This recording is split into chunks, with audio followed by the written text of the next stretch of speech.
Had a lot of questions about my videos, about the making of my AR-15, and I want this video to hopefully answer some of those questions for you, since I'm getting so many of the same type. The first thing that you need to know is that I am not in any way a lawyer, so everything that I say, just take it with a grain of salt. It's probably wrong. The first question I get all the time is, isn't this illegal? Isn't it illegal for you to make your own gun in your house? Don't you have to register it? Don't you have to tell somebody or even put a serial number on it? And the answer to that is no, absolutely not. In the United States, anyone who can own a firearm legally is also allowed to manufacture a firearm for themselves. So I can build whatever I like as long as it's not a part of the National Firearms Act that we'll talk about in just a minute. I can build any type of pistol that I want, any type of rifle that I want, as long as it's legal for me to own it. The next question is, don't you need an FFL-07, a manufacturer's license, to build firearms? And the answer is no. An individual can build a firearm for himself without needing a manufacturer's license, as long as he keeps it for himself and intends to keep it for himself. You don't need a manufacturer's license to build yourself a weapon. And the next question I get all the time is, well, don't you need a Form 1? If you don't need a manufacturer's license, don't you need a Form 1? And a Form 1 is an application to make a firearm. And that sounds like something that you would need if you're going to make a firearm. The key to a Form 1, though, is that a Form 1 is only talking about a specific definition of the word firearm. And that definition is a firearm that falls under the National Firearms Act of 1934, and those firearms are short barrel rifles, short barrel shotguns, machine guns, suppressors, destructive devices, and any other weapon. And a standard AR-15 with a 16-inch barrel does not fall under the auspices of the National Firearms Act, and thus does not require a Form 1. So no, I don't need a Form 1 to make an AR-15. I do need a Form 1 if I'm going to turn that AR-15 into a short barrel rifle, which I eventually intend to do that. And so eventually, whenever I have enough money to pay the $200 tax stamp, I will send my tax stamp off, I will get my Form 1 back, and at that point it will be legal for me to manufacture a short barrel rifle, and so I can put a short barreled upper on top of my AR-15. I also intend to build a suppressor in the future. I already have my Form 1 for that suppressor ready, so I can at any time start building that suppressor, and that I would need a Form 1 for. Next question is, can you make me one of these AR-15s? And the answer is no. I do not have a FFL-07, that is a manufacturing license, and so I cannot make guns for other people. I can only make guns for myself. Don't ask me. Don't say, well, can we figure out a way to get around that, or can you send me a gun with no paperwork, or can you make me one anyway? Absolutely not. I am not willing to budge on that. If you ask me, I'll block you. I'll make it so that you can't comment, you can't watch my videos. I'm not interested in doing that at all. Don't even ask. I've had a problem with people asking me to do that, and the number one rule about guns is never break gun laws, and that's my motto, so don't ask. The next question in that same vein is, can you make me an 80%? So an 80% is a portion of a firearms receiver, and it's not considered to be a receiver yet by the ATF. The ATF says that if it's 80% completed, it's not yet a firearm. If it's 81% completed, it is a firearm.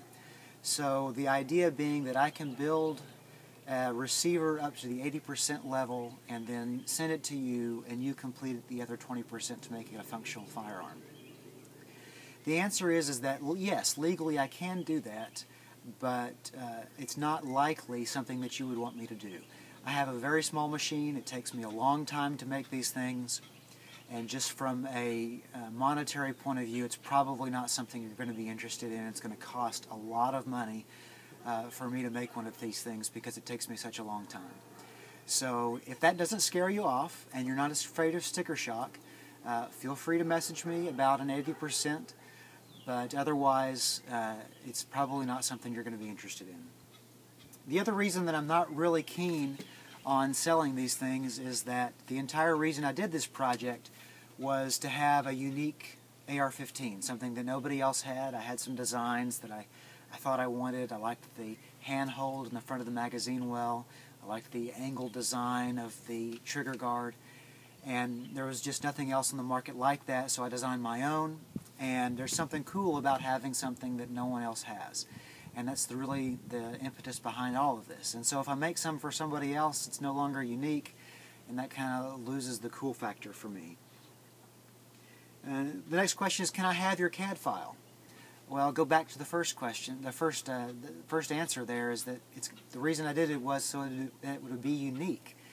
And if I gave you my CAD file, then it wouldn't be unique anymore. And I also spent an enormous amount of time making that CAD file, measuring the individual measurements and looking at the CAD blueprints and making all the changes for the little things that I wanted. And I'm sorry, I'm not willing to share that. I just have too much time invested in that just to give it away. The next kind of question that I get a lot of is what kind of machine you have. And I am using a Sieg X3 small mill. It's available at grizzly.com right now. You can find them from old Harbor Freight catalogs, and so it's the mill that's the next size up from the mini mill that a lot of people have. It's using a CNC Fusion ball screw conversion kit. I have servos on each axis. I'm using Gecko controllers, and Mach 3 is the control software that I use. It seems that a lot of people are interested in how much it cost, and the hardware was about $4,000 and the software was about $1,000, and that includes the cam and the CAD and Mach 3. And overall it's a worthy project, and if you're interested in having your own CNC machine, I highly suggest doing it. I don't mind answering any questions that you have about machining or CNC, but there's a better source of information than me, and that's cnczone.com.